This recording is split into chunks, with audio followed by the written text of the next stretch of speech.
about being in Nashville so many years? There. 9 years.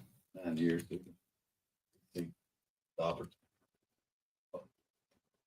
How to make it, it's something. Things that they just. It's amazing the amount of people that won't get out of their own fucking way. Like, it's just amazing. You ain't lying.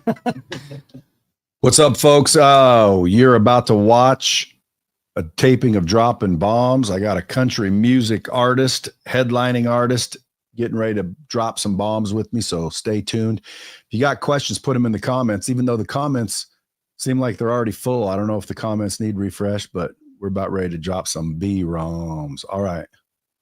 All right, good. We good out there? All right, here we go. Listen up or run for cover. From the people who haven't to the people who need it. The real Brad Lee is dropping.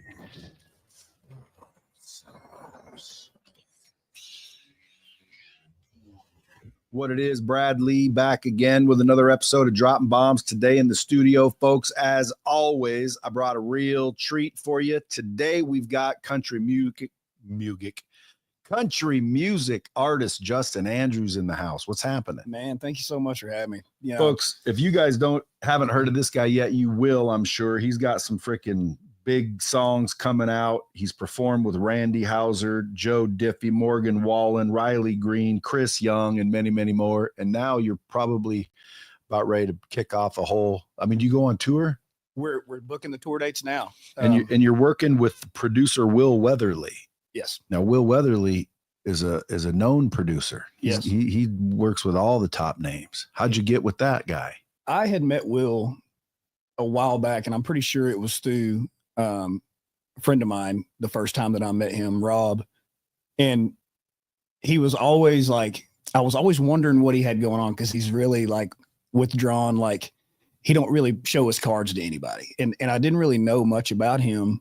And then just over the years became friends with him. And after he found out everything that we're trying to do right now, I guess we could say we finally just tied his hands behind his back and was like, come on, man, work with us, But Will's a great guy. He's a heavy hitter in town. He's worked with everybody. And you're out of Nashville, Tennessee. Yes, sir. And You've been there how long? I've been there almost 9 years. Where were you before that? I was born in Southeast Oklahoma. So did you always know how to sing, or did you have to learn? Well, my grandparents had a traveling gospel band when I was growing up, and they would go around to churches and play these churches. And my grandmother used to have to convince me, like my grandparents raised me when they're in their 50s. And so it was almost like my grandmother had to twist my arm to get me to get up and sing.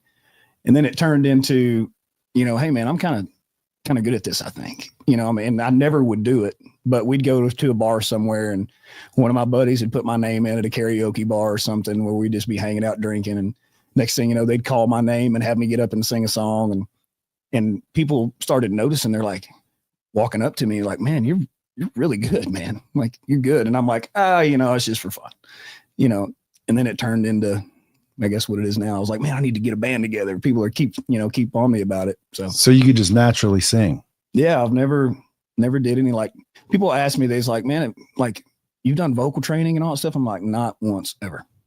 You think it would like make you even better if you did, or you think it'd screw you up?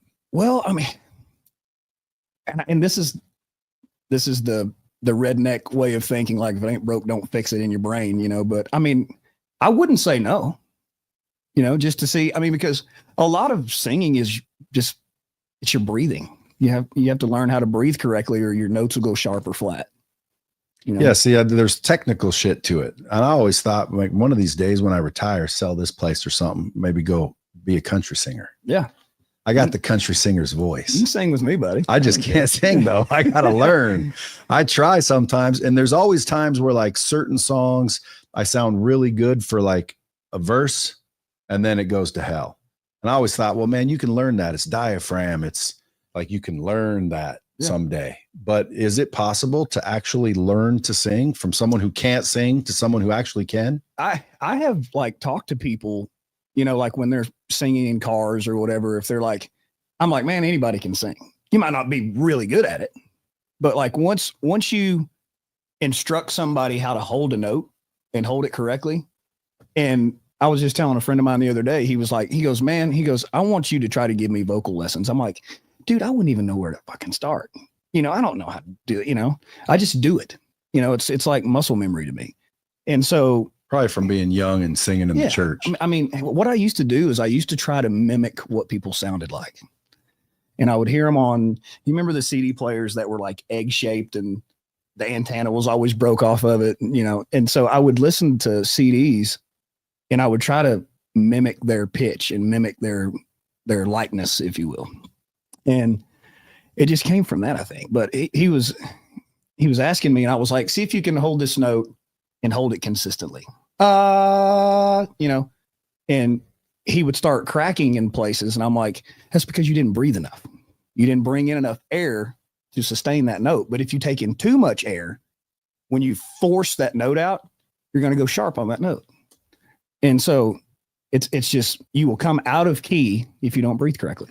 Well, one of these days I'll take some lessons. I don't know, but I mean, I thought about during COVID trying to, you know, because nobody was making any money. You know? Is that right? Yeah. Because you couldn't do concerts? Yeah, you couldn't. Yeah. No What live about interactions with people. And when you do that for a living in Nashville, I mean, it got pretty dark in Nashville. Why didn't you just live stream?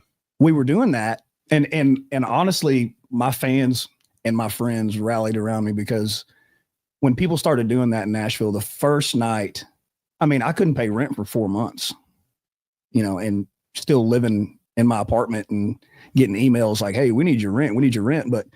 But luckily the president at the time, luckily passed that law or, you know, did whatever it was to where you couldn't be kicked out of your homes during COVID because I would have had to move home. I mean, I was in the hole about $4,500.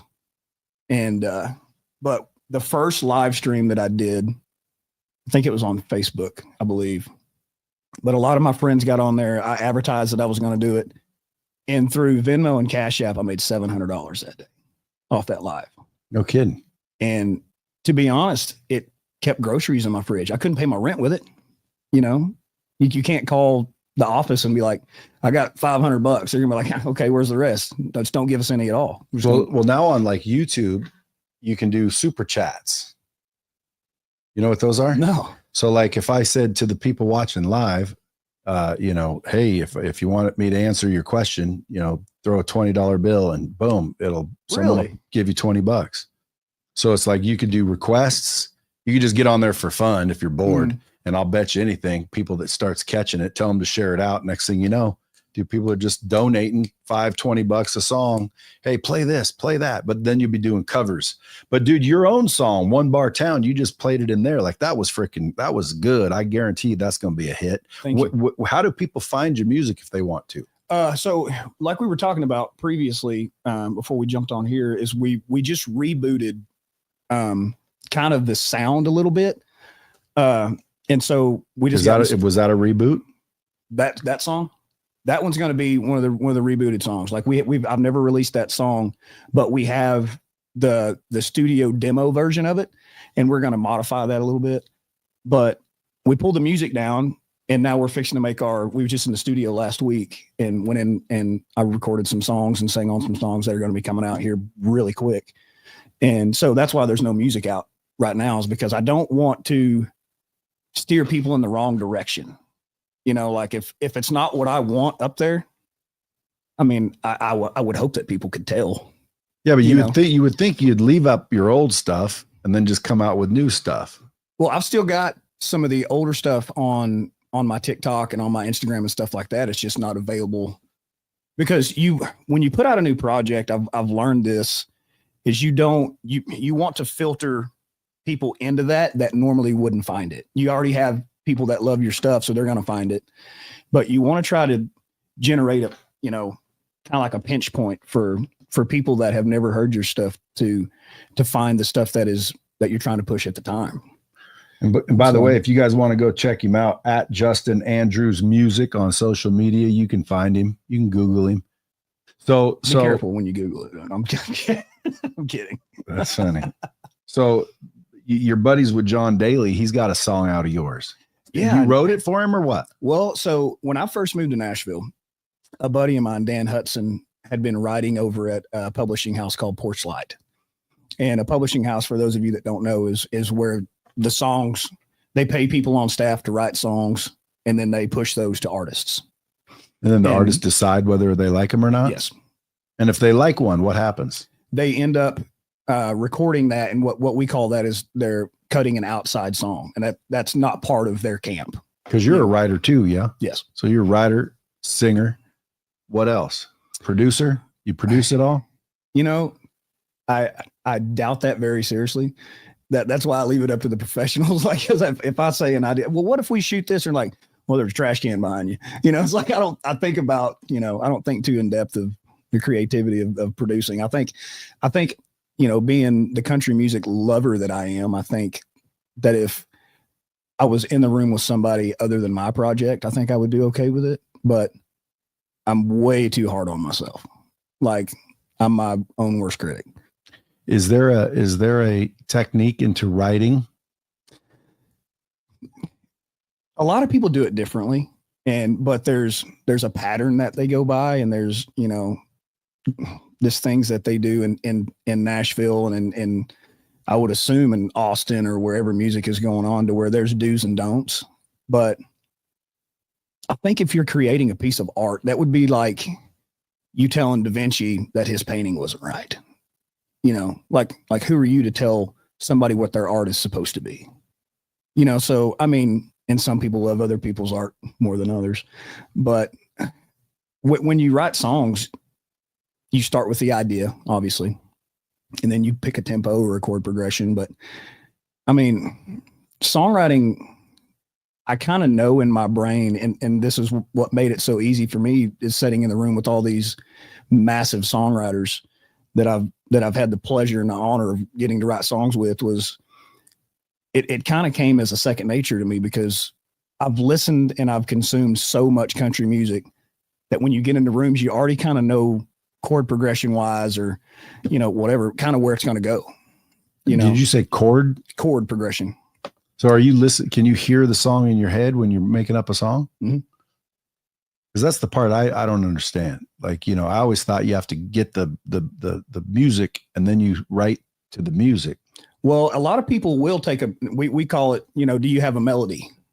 Do you have a melody? So if you're sitting in a room and you hear, oh, or something like that, just something crazy, like just a run or a, so then I was sitting here drinking while I'm talking to Brad. You just put music to it, to a melody that you already have. But a lot of people will go in and start writing the song just bare bones and have nothing, and it still turns out into something amazing. But do you think they hear the melody in their head? Because Well, like I'd be just writing verses because they sound good. Yeah. I mean, there's been so many times, hundreds of times, to where, because in the writing room, you'll show up that day, and if there's 2 people, 3 people, sometimes 4 people, which is rare, but you'll just start throwing out song ideas. And I can show you on my phone the amount of just ideas that are just one-liners or I was one gonna say, word. Or what does an idea sound like? If you're sitting there and you just say something random like dripping honey or something like that, okay, well, that's what, you would consider as, or dipping, let's just say dipping honey. If you had the idea dipping honey just off the top of your head, and you was like, okay, how could I turn dipping honey into a song? Well, in your mind, you're thinking you're dipping honey on something. In my mind, what I'm thinking is I'm dipping my honey on a dance floor. So like you just take an idea and you start throwing around ideas, and you're like, okay, which one sticks out the most to all of us? Because if you're in the room and you're not crazy about an idea, you're really not going to be into it. Yeah. And you're not going to be pushing it as much. And so like, it just, I don't know. I would love to just show the world what happens in a writing room, because sometimes You did that once, didn't you? yeah, I tried to. Folks, if you guys want to go find his OnlyFans page. Yeah. And what's funny is I'll tell the story. I don't care. I'll tell the story. I'm not ashamed of it at all. During COVID, everybody was, because I thought that OnlyFans was going to be like a Pinterest or like something like that. It's for people with fans. To where you could go and see somebody built a coffee table really cool. And it shows you, well, this is what I had to buy at the hardware store. This is what. So during COVID, I started an OnlyFans and I started shooting video content of where the song idea came from, where the melody came into play, what lines were we shooting down and which ones we were keeping. And it didn't work. I thought it was going to be, because you go and play shows and you play all over the country and people walk up and was like, man, that was a really good song. Like that song meant something to me. Where did that song come from? And people are genuine about, like, they want to know how you come up with that song or your story behind that song. And so I thought it was going to work, but. Well, you know, when they started, that's what they were trying to do, is get, like, you know, people with fans or some sort of, you know, fan base. And it wasn't supposed to be what it became. When did it turn into that? Like, I mean, because I genuinely don't know. I thought that's what it was for. Well, by the time I heard of it, it was already turned into what it is. But I was reading articles on it one time, and it was intended to be what you're describing. So you weren't wrong in doing it, because that's what it was intended for. It's just, I think all the popularity went with the porn versions. I mean, there's girls making $70 million on OnlyFans. Well, I mean, who was it saying on the news that said that there was more millionaire, like a crazy number of new millionaires in the last 2 years? Yeah. And that has to be something to do with that in some way, shape, or form. It was definitely to do with the internet. It's so easy to make money on the internet nowadays. That's why when it was COVID, I was like, dude, if I were in your shoes, I would have instantly went online and figured out how they can super chat or donate or even subscribe. Because you can do, I don't know what they're called, but basically membership private channels where it's, you know, $10 and you get exclusive shit. Now, if you were a female, would you do OnlyFans if you knew you'd make 20 million showing the old cooter? Not a chance. Why not? Because I look at it this way. Just say that you give a friend of yours $50 and you never say, well, you know, my grandfather used to say, if you don't like a son of a bitch, give him $50, loan him $50 and you'll never see that bastard again, you know? But, like, what's your integrity worth?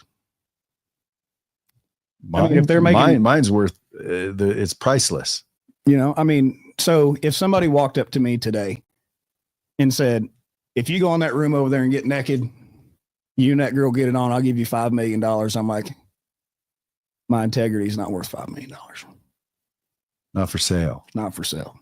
How about 50? Nope. See, at some point I'd be getting naked. You know, the thing, some point I'd be lubing up, asking for a fluffer. You know, and the thing about it is, you know, it's kind of like people that become successful and sign bad contracts. It's like you wanted something so bad you didn't know what was going to happen to you in the long run. Yeah, well, that's what happens rampant in the music business, doesn't it? Well, I mean, it all kind of depends. I mean, because if you want to be successful in the music business, I always look at it this way. What level of success is sufficient to you? Do you want to be Morgan Wallen? Do you want to be, you know, who do you want to be? How big do you want to be? And the biggest, you know, and to me, like, I mean, I grew up watching Garth Brooks run across the stage live on TV in the living room, sitting on the floor, you know? And so, like, to me, it's like, how big do you want and how bad do you want it? I mean, I want it in the worst way. Will I sell myself out for it? No. You know, well, I mean, you know, everybody's got their own 50 million. Well, I mean, again, and what do you got to do for it? You just got to go in there and get naked with that girl. Like, I'm gonna end up doing that anyway. So why not pick up 50 mil while I'm at it? Well, I mean, yeah. Well, no, you made a good point there. If it's with your lady. No, I wouldn't do it with my lady. Right. You know, it's now I got to protect that bond. Sure. But I'm talking about if someone just gets to see me, you know, here I said we aren't going to be talking about shit like this. now we are. So somehow always goes there. But I was just curious because again, I mean, when you hear a country music artist, you usually automatically think that they're good, wholesome folks. So who's which they usually are. You know, there's a lot of faith-based people in the music industry, or at least the country music industry. But I was wondering, like, is there any, is there a P. Diddy of the country music world? Is there the one guy you don't want to be going to his parties? And this is the God's honest truth. I don't give two shits what anybody else is doing. And in town, people are like, oh man, like one, and this goes to, and I say that with love, and it's just because people say, hey, did you hear our buddy's song that came out yesterday or last week, or have you heard his new record? And I'm like, no. And they're like, why not? I'm like, because my head is down working every day. I don't have time for that. Do I love that person? Would I take a bullet for and from that person? Yes. Do I pay attention to anybody else's shit? No. So you don't listen to music? I do, but it's in rare occasions. If I'm getting ready, I'm having a shower beer, What's a shower beer? Take a beer in the shower with you and drink a beer while you're in the shower. There's a song right there. Yeah. Have you not done that? You never took a drink in the shower? So they now, is that a thing? They now have custom made to where you have suction cups to where you can stick a koozie on your shower wall for your shower beer. Is this a Nashville thing? I don't know. I've seen them. Like, I mean, I never, when you start getting really busy, and you have to be in numerous places and all that, you find ways to start cutting corners. And so shower beer. Well, let me ask you, what have you learned so far about how to make it in Nashville? I've seen people come from move to town to, and I'll give an example. Lainey Wilson. I used to see her play when everybody thought her accent was fake and everybody would just, because this is the thing about Nashville. People will try to cut your throat and then in the same breath walk up and say, hey man, how are you? Thinking in their brain, how can that person benefit me? Without, and I think just be true to yourself. And the thing about it is we're talking about integrity. We're talking about courage. And if I never make it, I can still go back to Bearden, Oklahoma and build a house on my 15 acres that my dad gave me. And I can still sleep at night and say that I never fucked nobody over. I never screwed anybody over. I never stabbed anybody in the back if it never works. So I'm going to stay true to myself. And I'm going to stay true to the people that care about me and true to my fans. And I think I've seen that come numerous times in Nashville of people just stuck it out, and a friend of mine, Quincy, we call him the Dragon, Quincy. He's from Alabama and you'll never find a bigger football fan in your life. Like if you're at his house watching football and you're talking during a play, he'll mute the TV and be like, hey, the fuck? Y'all done talking? But he told me one time years ago, I think I was probably 2 years into town, maybe 3.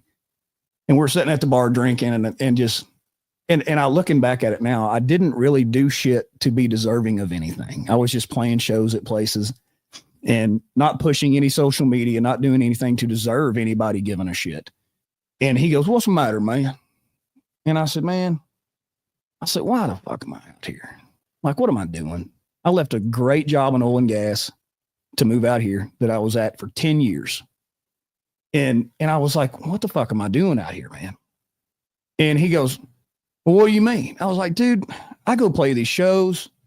I'm playing 4 or 5 shows a week in town and nobody could give 2 shits. And he goes, well, what do you want out of this? And I said, well, dude, I want to be out entertaining people. Like, I'm an idiot. I like to entertain people. I like to make people laugh. And he goes, man, let me tell you something. And he's a big old bastard too. He's about 6'5", probably 325. He poked me on my chest sitting there at the bar. He goes, if you got every fucking thing you ever wanted the first week you moved here, you wouldn't have not one damn cool story to tell. And it's the truth. It's like the journey is what makes you who you are. Yeah. The struggle. So you were in oil and gas in Oklahoma, and then just one day you said, screw it, I'm going to go be a country singer. That's and right. Nashville's where people go for that. Yeah. I had a buddy that was living in Nashville at the time and And he was like, he goes, dude, he goes, I met him in Los Angeles, and he goes, man, you are too good to not just move out here and try. Like and I had a band back home, and we would play. I would drive like 9 hours from San Antonio just to show up in town and throw a guitar on my neck. And after working a 14-hour day, and so I did that for 10 years. When I graduated high school, I knew, I was like, I don't want to go to college, man. Like I knew the way that my brain works. I'm ADHD like a son of a bitch. And still to this day, my lady's like, you need to go get checked. And I'm like, I ain't taking that shit. You know what a kid with ADHD has for breakfast? What? I don't know. You want to ride bikes? I love it. I love it. But I mean, but at some point you said, dude, I'm going to just go do this. I called my boss and I said, I'm done with this shit. I mean, when you're staying on the road 280, 290 days out of the year, sleeping in a hotel bed or in a man camp down by the border in Texas, working down there, getting shot at by the cartel. And, have you seen Landman yet? I've watched 2 episodes of it. Oh, dude, that's the best show ever, folks. If you guys ain't watched Landman, you better go. So is that the kind of oil and gas you were in? Well, yeah. So that a lot of that like I said, I've only watched 2 episodes. My lady is the first 2. Yeah, dude, it's freaking amazing. I was pissed off when it ended. See, I need to do it because like I go down the rabbit holes, and so I watched the first 2 episodes with my lady, and she goes, "Is it kind of like that?"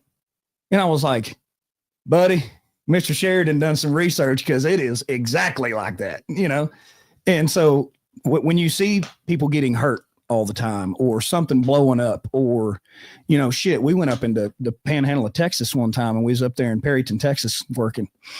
And we showed up on this location and the ground was burnt everywhere. I mean, as far as you could see. And this is in the hillier part of the Texas panhandle. And we look out there and there's a bunch of crosses lined up with hard hats on them. And I was like, holy shit. Like, did something blow up out here? Well, so what happened was we started asking one of the company men out there. We was like, man, what happened out here? And somehow a fire broke out, which is common because when you're bumping steel on steel, something's going to get hot after a while. And so there was somehow, shape or form, a fire. Well, these poor rig hands ran down into this gully to try to get away from the fire that was burning across the damn country out there. And they couldn't get away from it. It burned them to death. I mean, it was every time you went somewhere, you was hearing that shit. I mean, you'd show up on a location. It's like, well, they're shut down for a little while. They had an accident because every fucking thing you grab is heavy and dangerous. I mean, I just assumed when you said oil and gas that it was in sales. That's just where my head goes. I was out in the field. You know that you can make more selling it than doing it. Oh, buddy, I was wearing 3 different hats. I was doing quotes. I was going out and meeting with people, and then I'd have to go to the yard and get a truck and load a skid loader and some material and go line a frack pit, or line a cutting spit next to a rig while it's, Well, if you couldn't sing, would you still be out there? He's making good money. I mean, everybody that's ever been in an oil and gas industry at all has won and lost 15 fortunes. And my grandfather used to say, my grandfather was an acid frack when I was growing up, when he raised me. And he used to take me out on locations. And he always told me all the time, he goes, son, he goes, when they start saying they ain't never going to be another poor day in oil and gas, you better start counting your damn pennies.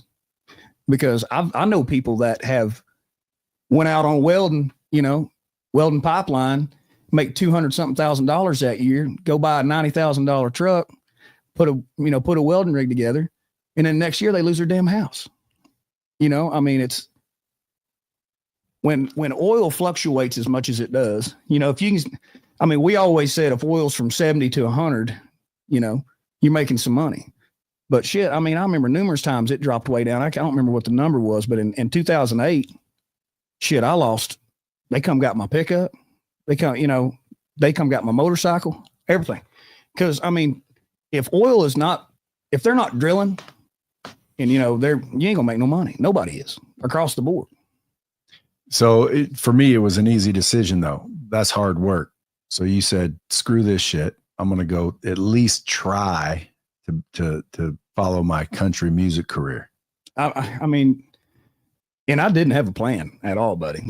But you could sing though. Yeah. And everyone had you convinced, and you probably thought yourself as well. Because I know some people that sing really well, but when you ask them, they don't think they sing very well. Did you think you could sing? I can't stand hearing my own voice. Why? I'm so tedious about note hitting and all this. Like I said, I'm my own worst enemy when it comes to this. And when people say, and you can ask some of my friends, we'll do some content or something. And I'm like, no, I hit that note wrong. And they're like, it sounds fine. And I'm like, nope, do it again. But I mean, when I just up and left, I just was like, you know what? It ain't going to happen unless you do something. Were you married or no? No. How old are you? I'm 37. So, and how long ago did you leave? I left in 2016 or 17. So you were 30. No, 28. 28. Mm-hmm. And you married now? No, I've been with my beautiful lady for 3 years, and tomorrow's her birthday. So I got to fly back for her birthday. Did you tomorrow. meet her in Nashville? I did. There's some good people in Nashville. Yeah. She trains professional athletes for a living. That's what she does. She's a strength and conditioning coach. And she's also a nutritionist. And Kayla, I love you, baby. But she's amazing, man. Like when I met her, you should probably tell everybody about her OnlyFans page. She told me, she was like, babe, this thing don't work out. I guess I'm going to start selling my feet on OnlyFans. And I was like, hell, I'll start selling my feet on OnlyFans. Shit. So I interrupted you. You said you were telling me about how you met her.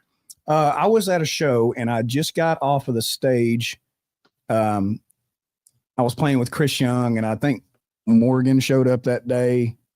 And I think Jamie Johnson showed up that day, and we were playing a parking lot party in Nashville. And my buddy was sitting back there, and she trains his son for baseball. And he's a stud. He's a catcher. He can hit. He can run. He's gunning people out on third base on his knees. Like, he's awesome. And so I looked over and I was like, is that Cash's girlfriend? And the guy I'm talking about he looks at me and goes, not no, but fuck no. And I was like, well, what do you mean? I said, is that Cash's girlfriend? He goes, no, that's his trainer. And I was like, well, shit, I was just asking. Hell, I looked over and there's this pretty girl sitting next to Cash. I figured it was his girlfriend, you know? And so we met through a mutual friend, and we've been together 3 years now. And like, obviously still happy after 3. Yeah. Does she go to all your concerts? She is the hardest working little lady you ever seen in your life. On Tuesdays and Thursdays, she gets up at 4 a.m. Sometimes I'm just getting home, and she shows up, trains athletes for 12 hours that day, comes home, sometimes works out at home in our garage. We've got she put her home gym in the garage. And it's funny because you walk in, my golf simulator's on this wall and all of her workout equipment's down the other wall. But man, she busts her ass, and literally I think she used to work for the Steelers organization. Also, she's from Pittsburgh. Her dad's family's from up there, and her mother's and her brothers all live in Sacramento. But man, she is such a hard worker, and to put up with the stuff that she has to, because I told her when we got together, I was like, baby, there's going to come a time when this is going to get really, really hard. And it's because if somebody calls you and says, hey, such and such is over here and they want to have a meeting, and you've already got dinner plans with your lady, I'm like, babe, I'm sorry, I got to go do this. And I've told her, I was like, honey, it ain't always going to be like this. And because now you were speaking about Aldine earlier, you know, I love that some of these country music artists, people wonder why they live out in the sticks and they go out to an island by themselves. It's like, because when we have time, we want to spend time together. You know, like if you truly love the person that you're with, you want to spend that time with them. And once you get to the point to where you have the ability to say no, that's when you can really spend some time with your loved ones. And, you know, I mean, the sacrifice for doing what I do, and for all the other artists out there that know exactly what I'm talking about, the birthdays that we've had to miss, the funerals that we couldn't attend, you know, just stuff like that is, you know, you think back and And people's like, well, what have you done? Like, buddy, it would blow your mind the amount of sacrifices that I've made to try to make this happen. So Nashville sounds like it's a small town. It is. I mean, not literally, but like, in other words, everybody kind of knows everybody. The people in the industry are all aware of each other. Yeah. So is it a who you know type of thing? Kind of. I mean, you have the exceptions of the people that go viral. And then, but I mean, a lot of the people that we hang out with that are really good and the people that are blowing up and the people that we've known, we've all known each other because we've seen each other for years, and Where do you see each other? well, most of the time, nobody that lives in Nashville really goes to Broadway that much. That's the tourist thing. And so we have our little hidey holes to where like the local, our buddy Jeff Reed owns the local and I play there and everybody that goes there, it's kind of like Cheers almost. Like when somebody walks in the door, you're like, oh shit, there's Rob, and everybody just keeps coming back there because we don't want to deal with Nashville's since COVID has changed. That's what I've heard. It used to be every bar that you went into, and there's a section off of Broadway when you get farther in town, it's called Midtown. And we used to go to a bar called Red Door after we got done writing for the day, because normally you would write at 10 or 11 o'clock in the morning. And by 2 or 3 o'clock, if you ain't got nothing and you're not finished, you're like, let's just put a fork in this thing, and you would go to Red Door or you would go to Losers or wherever. And you used to be able to walk in there and every producer in town, every hit songwriter in town, every famous person on the radio would be in there having a beer at 3 o'clock in the afternoon because everybody finished their meetings. Everybody finished their writing sessions. Everybody got done singing their vocals that morning on their new record. And so Nashville has got crazy with the party buses and, Bachelorettes. we call them the woo girls. That's what we call them. And because every time they pass you, woo, so we just call them woo girls. And so they started bringing, because during COVID, they would limit the amount of people that could come into the bar. And they would set them in different sections to where they were away from each other, which made no sense. I mean, if you can smell a fart through blue jeans, buddy, you're going to get a COVID through a mask, And so to me, what I think happened, and I saw it, but this is just my personal opinion, I saw it happening, was once the bars downtown was not allowing any more people to come in, those party buses started coming to Midtown. And they started dropping those people off in Midtown. So then our favorite little places just got destroyed by assholes that just come to town and just try to rip the town apart in one weekend, Tourists. Yeah. And the thing about it is I don't have anything against people coming to Music City, but don't get on scooters when you're drunk and try to drive down the highway and, get hit by a car. And I mean, we've seen it 100 times. I was on the phone with one of my buddies one time, standing on my balcony and watched a girl turn out on a one-way on a scooter and get plowed by an SUV right in front of me. And the cops show up and I was on the phone with my buddy and I'm like, man, I got to go. I got to call 911. I just watched a girl get smoked on a scooter.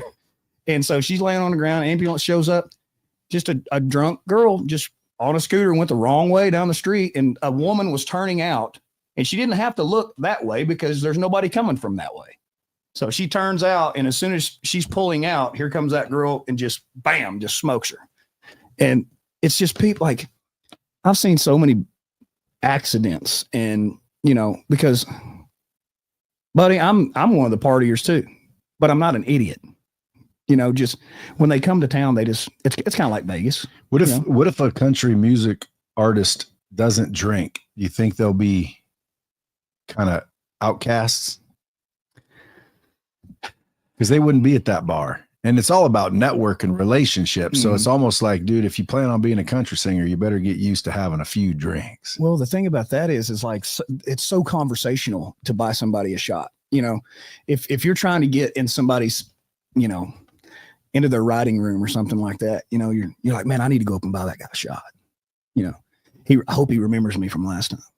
And so it's very conversational. But now it's to the point to where, and there's a lot of people, I've been seeing this to where a lot of people are going sober to where they quit drinking, period, on their health train. My thing is like, I enjoy bullshitting with people over a beer or having a cigar or, you know, having a shot or something like that. And I've seen people that don't drink, and this is not everybody. This is just people that you know can be an asshole or something like that. Hey man, you want something to drink? No, man, I quit drinking. Why? You know, it's like it's kind of like that, but not everybody. I've seen a couple of occasions, but we have numerous friends that have quit drinking, and it's to the They're point, not as fun anymore. well, some of them are. Some of them are, you know, they still got that party mode, but they're not stupid enough to do something idiotic, you know, or get you in a fight or whatever. But I mean, I'm going to tell you what I noticed. So I think it was October of last year.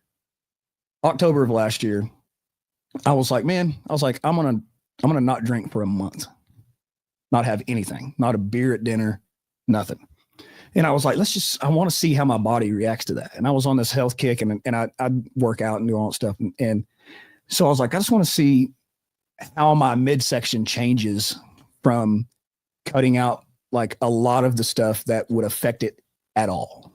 And so started eating clean, a lot of chicken and rice, and, you know, a lot of Greek yogurt with honey and almonds and chopped up fruit for breakfast and for dinner. I mean, I just like fruit, so it wasn't that hard for me.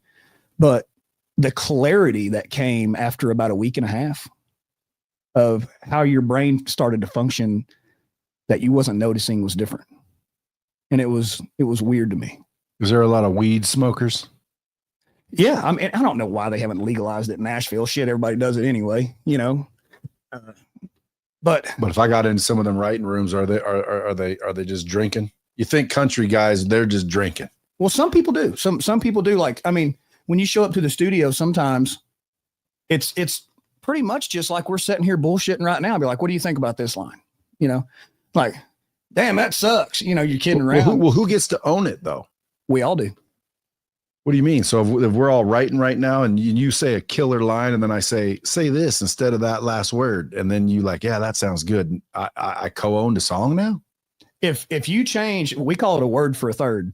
That's what we call it, because some people are like, oh man, I was in that room that day. Be like, you came in to throw a pop can away, you know, pretty much, you know, but it doesn't matter. Like, if you were a part of that song, obviously, if we were writing a song and somebody came in and heard us and was like, what about this? Be like, get the fuck out of here. You know, if you weren't intending to be on the song, and people know that, and there's been some lawsuits of people that have been in rooms and they were just sitting over there, you know, just listening to people write songs. Well, I was on that song.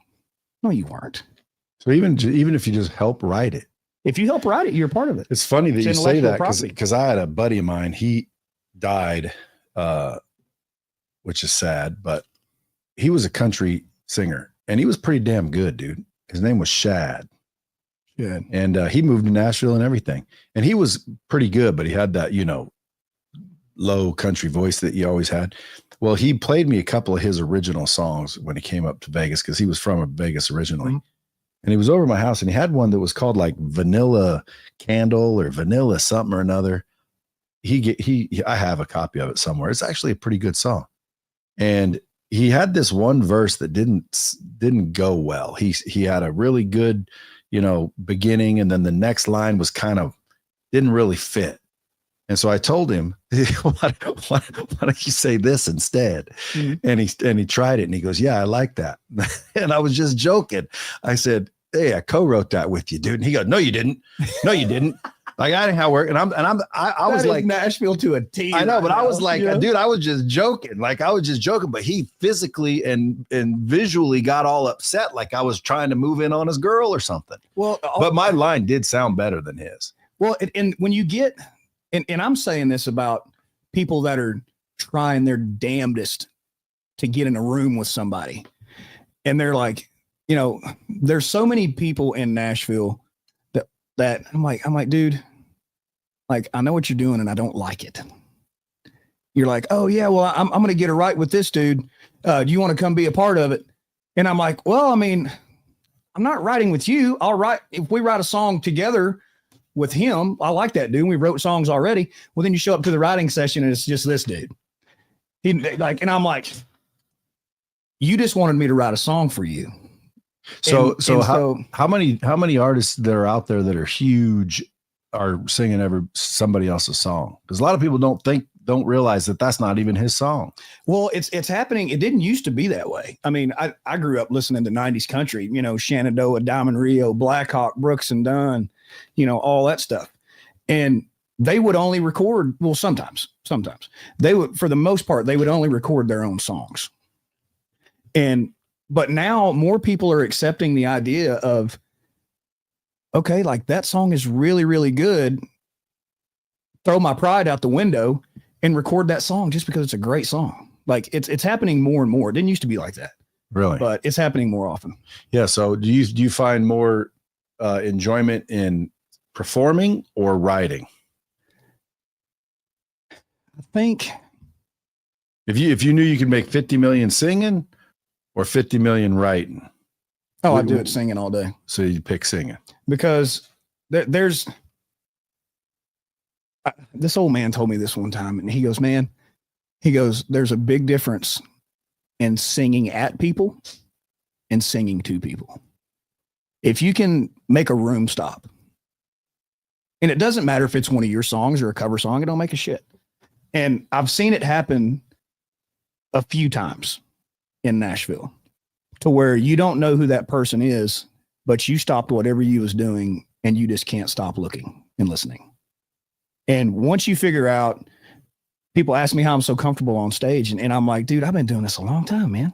I've been playing in bands since I was 20, And so thousands of shows, and once you get to the point to where, and I'm trying to say this without saying this, but stop giving a shit what people think about you. Once you're up there on stage, that the people are going to be watching. There's some people that ain't going to like it. But if there's 5 people out of 35 or 200, that liked what you did, then you did your job that night because you connected with somebody. And that's easier said than done because, obviously you can't sell out a stadium and people not like it, Are you familiar with the Tennessee Titans' new stadium they're getting in there? It's massive. When's it coming? I think it's 2 years or a year and a half. Yeah, that's probably when I'll start living down there more. Well, they're going to develop, from what I'm hearing, they're going to develop the river down there, do a river walk type of thing. And yeah, but that stadium's garbage. Man, it's sunny out, you're screwed. It's cold out, you're screwed. It's raining, you're screwed. Like, dude, I can't believe a NFL team has that stadium. When did they build that thing, in the 90s? I don't know. My buddy is the announcer for that game. Oh, really? Oh, Matt Rogers. So if you go to the game and you hear the guy going, here comes hubbada hibbity, that's Matt. Oh, I didn't know. I've been to a lot of, well, not a lot, but I've been to quite a few games. Ryan Tannehill, when he was still there, his quarterback coach, Pat O'Hara, he's a friend of mine. And when they did all the changing, he left. But it's funny because I've been down on the field and hearing him talk. He's a friend of yours. That's awesome. Matt Rogers. Yeah, Matt Rogers. You think everybody down there knows one another? Like, Matt Murphy? No, you don't know Matt Murphy? He's like he was involved with the Sentinel Foundation. He's like an ex Green Beret Special Forces. Oh yeah, I know who that is now. Yeah. You got. Man, I know I'm starting to know some people down there. That's why I like Nashville, dude. I like the people there. It's like you were saying earlier, like it's a city, but it don't feel like a city, No, especially if you live, we don't go to Broadway. Is it Broadway, right? Yeah. We don't go to Broadway enough only because, we don't live there enough. I would assume you only go there when your visitors come and they want to go down there. Yeah. That's most of it for me. What's your favorite restaurant in town? Hall's Chop House, hands down. Hall's? Yeah. Dude, not even Have close. you had their bison fillet on risotto? No, but I went there because everyone was telling me. Matter of fact, Savannah Chrisley, you know Savannah? I met her, yeah. Savannah was telling me, dude, Hall's is the best. So I'm like, all right, let's try. You didn't like it? Not even close to as good as like Jeff Ruby's. I love it. I love that too. I love Jeff Ruby's. Jeff Ruby's, I think, is my favorite restaurant. But man, they got so many good restaurants there. They got the best barbecue, Martin's Barbecue. Oh, the wings with the Alabama white sauce. Yeah. Their pecan pie is unbelievable. And Gus's fried chicken. What does your day look like? Because you don't like have a job and try to sing. You're a singer and you're out making music. And I was always wondering, like, what do you guys do every day? I wake up every day, and now since social media is everything, because like I didn't know that it was going to play such a big part in my artistry as it does.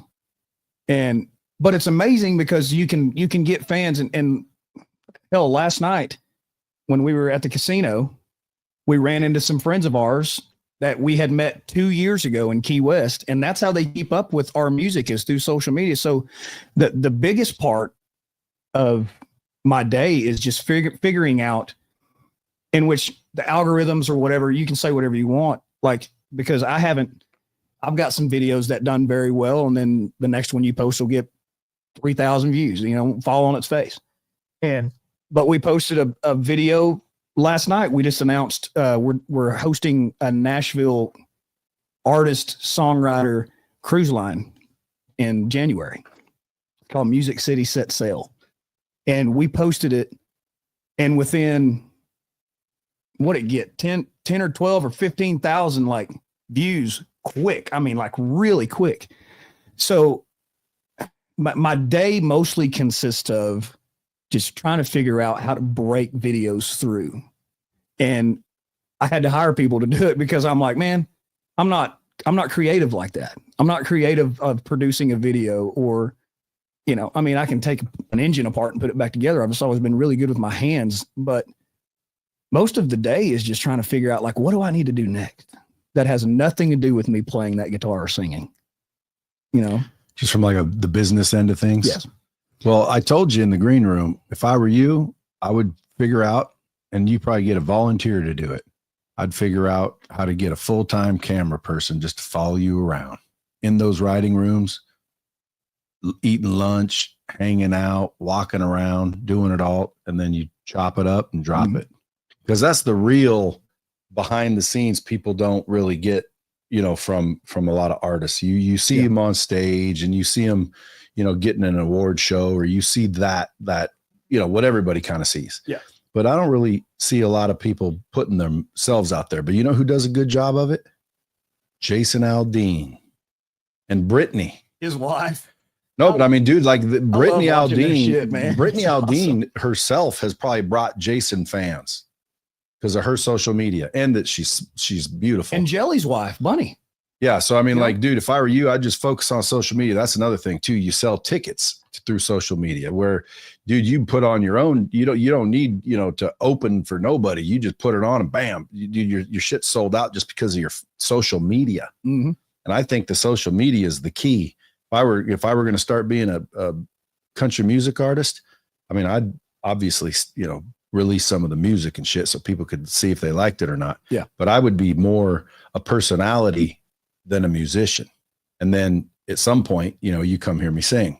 But my social media would be talking, be laughing, be, hunting, fishing, golfing, shooting the shit, talking about, what my granddaddy taught me, shit like that. And I just get this massive following. Then I'd be like, by the way, if anyone would like to hear me sing, come on over to the Bluebird. That's what's amazing about some of those guys is, yeah, them for who they are, as a singer, but then when you see their day-to-day life, and that's what people crave, is they're like, what does he eat for breakfast? And it could be something just as simple as that, but they're like, I eat the same thing, and I eat those eggs the exact same way that he does, and that's the thing, because outside of music, like, and just hanging out with my buddies or playing golf, I don't really do much more than that. I mean, I'll go fish. I'm going to Louisiana next weekend with my dad and my grandpa and my brother, go fishing, but it's rare. Like, I mean, I am so buried in music, and I'm fine with it. That's what I chose. Is there any good fishing spots in Nashville or around there? You can go to the Duck River and rent a canoe and go down and catch rainbow and brown trout and all that stuff. I haven't really caught much out of Percy Priest or or what's the other one? Old Hickory. Old Hickory. Yeah. But I've went out and fished. Where's Percy Priest where's quite a few Duck times. River? The Duck River is just a little bit east. Hour? I think it's probably 30 minutes, Huh. 25, 30 minutes. Yeah. See, every time I'm there, dude, I'm just chilling. I need to get out there and look at things. I follow somebody on social media that shows you all the things you can do in Nashville, Mhm. and they're showing like waterfalls and like these just beautiful spots. And I'm like, where are these? Like, They're outside. And so like, if you go farther east, what's the name of that cave that they found that has the waterfall? Ruby Ridge or Ruby something, but look up indoor waterfall when you get a chance. So these miners were mining in the mountains out east of Nashville, and somehow they stumbled upon a cave that has a giant waterfall inside, and you can take and go down inside there and go tour it. I think it's called Ruby Falls. That's what it's called. Ruby Falls. And you go in there, and this waterfall, when you come in, it's massive. And I've been wanting to go out there so bad. If I get a chance, I'm going to go do it. Hey, so a couple more questions, then I'll let you go. I know you guys Sure. got shit to do. So besides just talent, okay, because there's a lot of talented people, and a lot of them go to Nashville and they end up getting their ass handed to them, and they're gone in a year or two. But they could sing. Yeah. So other than talent, what does it take to be successful there?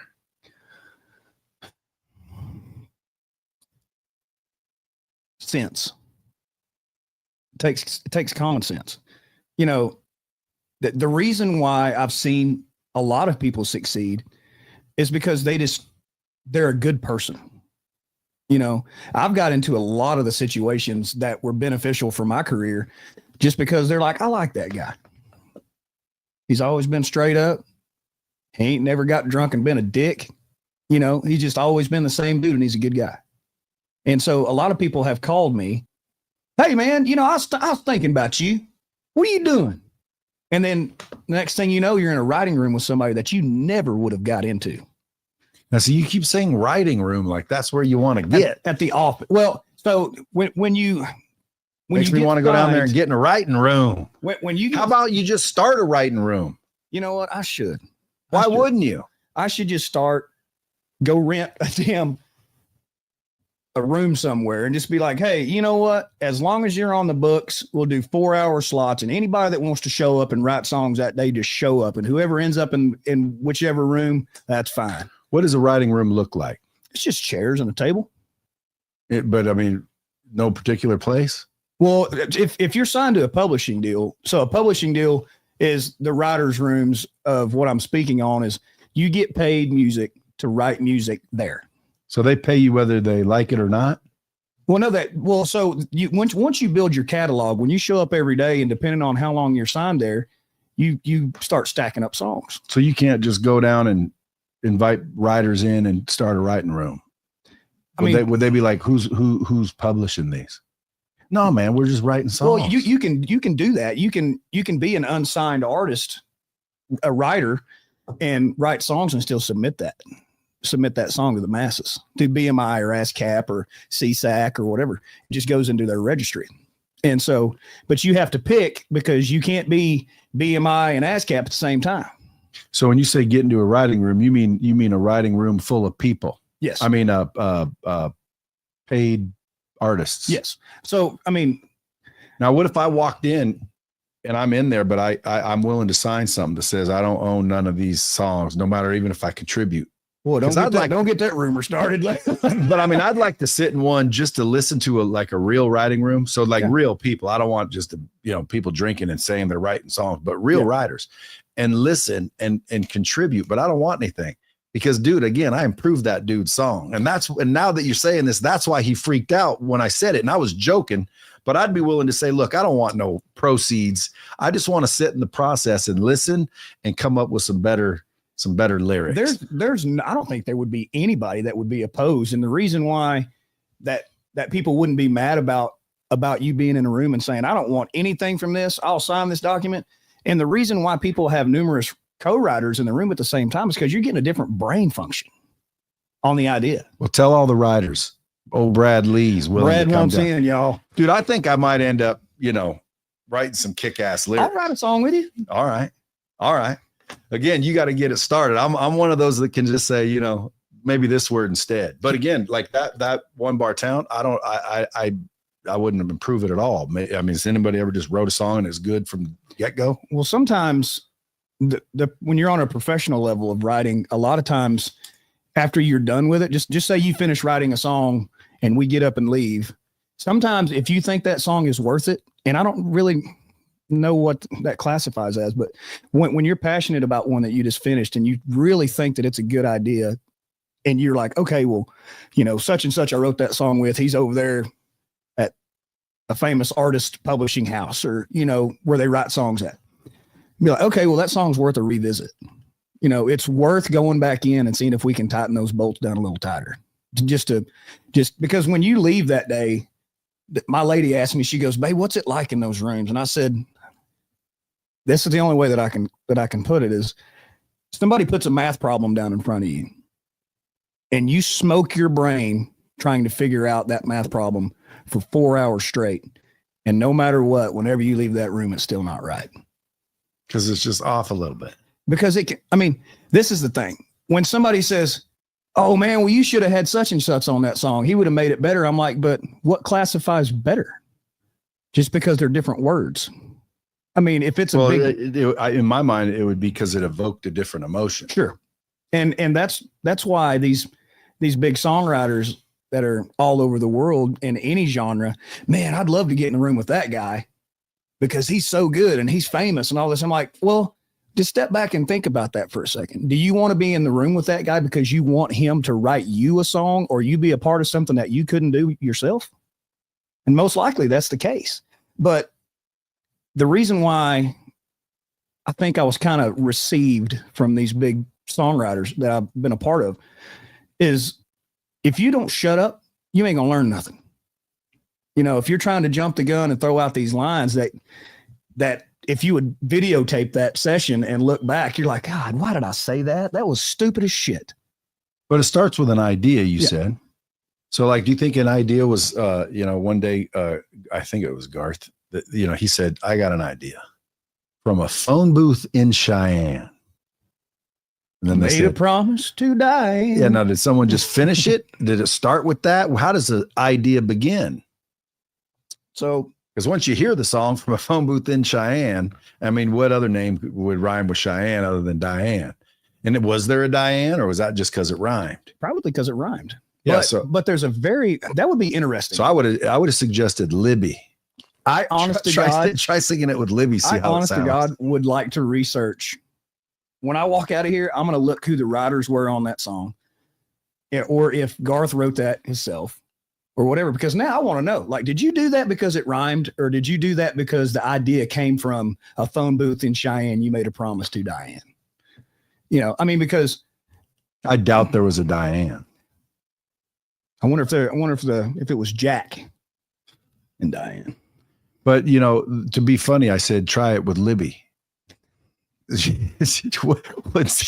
Wouldn't sound. No, it just wouldn't sound as good. No, still from a phone booth in Cheyenne. I made a promise to Libby. Yeah. No more rodeos. I've done my last shitty ride. Dude, who do you think's the best songwriter ever in the history of the world? Oh man. That's because when I think about that, I think about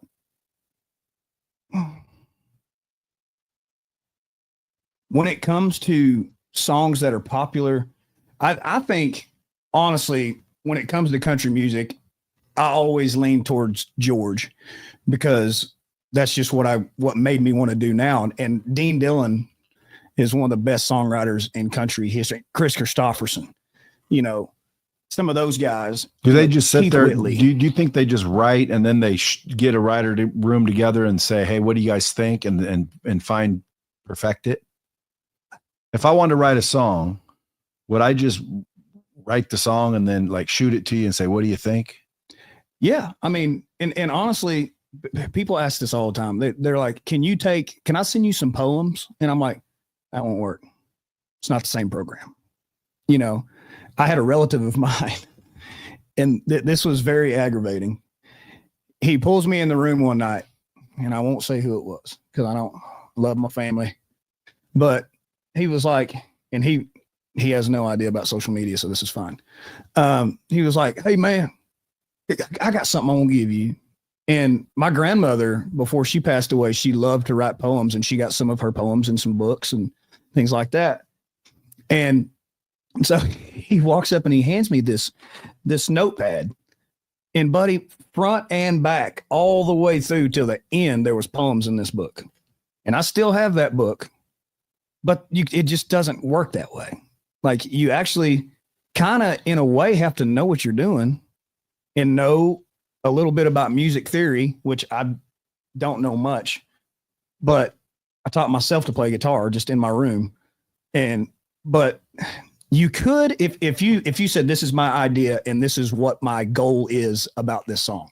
This is, I'm going to show up to a podcast today, and at the end of this, I'm going to walk out. Like, it's almost like you got to have a storyline. And if the storyline is awesome, yeah, you can turn it into a song easy. You just got to know the ways to do it. How many songs you write a year? You sell songs too? Like, I want to say, like, you don't sing it because if I was a singer and I wrote a killer song, I'm not selling it, I'm writing it. Well, John I'm Daly singing. and Aaron Lewis cut that song, the first song that I ever wrote at a publishing house. Now, John Daly, the golfer, just for clarity. Yes. So he loves to sing, man. Is he good? Man, he'll get up there and rip it, and he'll play guitar. And it's funny because I seen him at the bar one night, and he always grabs me by the face and kisses me on the cheek. And I seen him one night, and my friend had told me, yeah, man, he's looking for some songs and all this. Well, I think I was flying to California, and right when you get down low enough on the plane, your phone starts going off, because they're like, put it on airplane mode, and I always forget to. I just put it on silent. But I got a text from a friend of mine, and he goes, well, we got our first cut. And I was like, dude, that's not funny, man. Like, that means somebody's recording your song. And I was like, that's not funny, man. Like, it's not funny at all. And he goes, no, I'm serious. And I was like, well, who cut it? And it was, the song's called Empty Castle. Go look that song up for John Daly, my buddy. But we showed up in the room that day, and when I wanted to write something so country, and that's what it is. And I was like, dude, that's not funny. And he goes, no, John and Aaron are putting it on his record. And I was like, I love both of those guys. And I'm like, dude, that is so cool. Like, one of my golf heroes and Aaron Lewis too. Like, I was like, they're going to sing my song. And it was just so cool. But like, John is like, have you had him on here before? No. Oh man, you need to get that dude is awesome. Yeah, one of the main reasons I bought that golf outing with Jason Aldean is because he said he's bringing John Daly. And we're going to do it at Troubadour, where literally you could have you don't even have to wear shoes if you want. John won't. I guarantee he won't. If it's warm outside, he won't wear no shoes. Yeah, and I don't drink much anymore because I did a whole lot of drinking. But I even said, I'm going to have to drink that day. Yeah. Yeah, but that's the main reason I did that is because of John Daly, dude. That guy's freaking a riot. I bet you he's a freaking. I've never seen anybody that is, because the thing about that I struggle with my golf game is just like swinging properly, and making ball contact. When, if you're a golfer and you know what ready golf is, that means you step up to the ball, you don't focus, you rear back and hit the damn thing. John Daly is the king of that. The ball will be laying over there by the tree. He'll walk up, set his feet, wham, there it goes. He don't even think about it. And just, it's amazing to me. You golf with him a lot? I've never golfed with him. I've just watched. I've been a fan of his forever. We were at the club with him the other day, drinking and hanging out, and I told him, I was like, how long have we known each other and we ain't played golf together? He goes, well, shit, whenever you want to. We just never have. Tell the bomb squad, if they were in Nashville, I don't know if you want to blow up one of your spots, but if they're in Nashville and they want to walk in and see some country music artists, what local bars would they attend and what time? It is called The Local. And remember the Bluebird? I've never played the Bluebird. Well, I heard that show Nashville ruined it. It's not the same anymore. I've never even been to the Bluebird. So and the reason why, and I'll tell you why. The Ryman Auditorium the Opry, the Bluebird, places like that, I made a promise to myself that I wouldn't go there until I played there, which I've broke it on the Ryman because I had to attend some places, you know, and some shows with people. But when it comes to the Opry and when it comes to Bluebird, I'm like, man, I just can't go there until I'm getting to play there. But I had a friend of mine, Tommy Carlson, and another friend of ours, we wrote a song the other day. It's called Cheating on Whiskey. And a friend of mine walks into the local. I'm in there hanging out, and he goes, hey, have you wrote a song with Tommy? I was like, Carlos? And he was like, yeah, he was playing at the Bluebird tonight. He played a song that you and him wrote. And I was like, well, shit, we just wrote it a week ago, you know, and it's like, I guess I'm cheating on whiskey. You know, it's like you left the bar sitting down because you just saw this beautiful woman and you ain't walked back to that drink since. And now is that an idea? That was an idea. Yeah. So that's the concept. And then you got to figure out how to tell the story. Yep.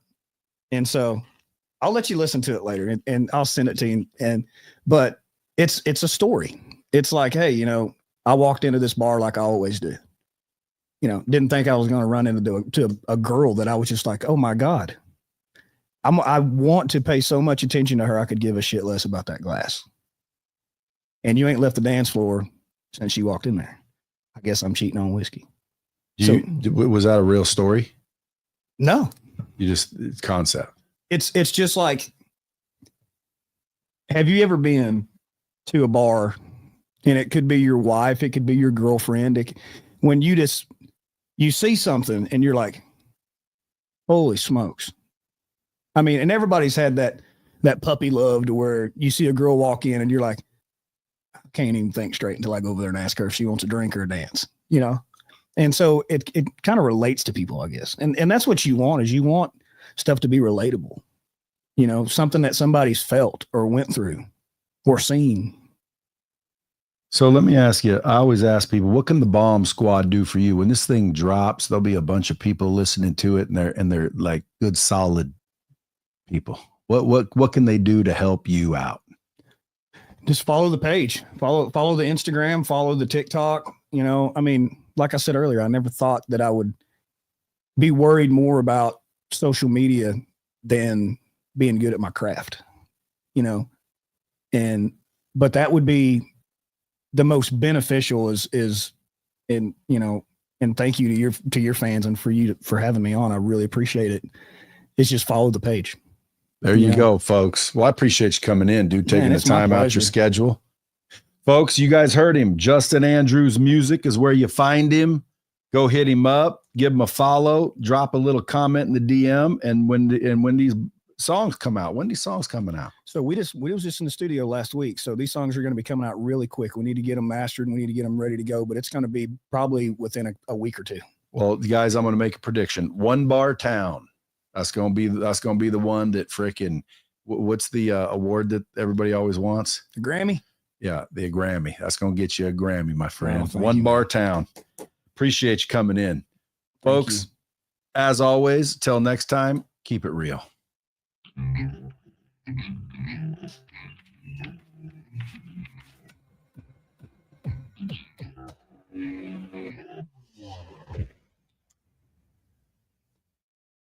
Well, thank you, sir. Dude, thank you. Are those Zins? Yep. Need one? I got one, but you know, I'll tell you, when someone turned me on to one of those, I put 2 6 milligrams in, and I'm like, yeah.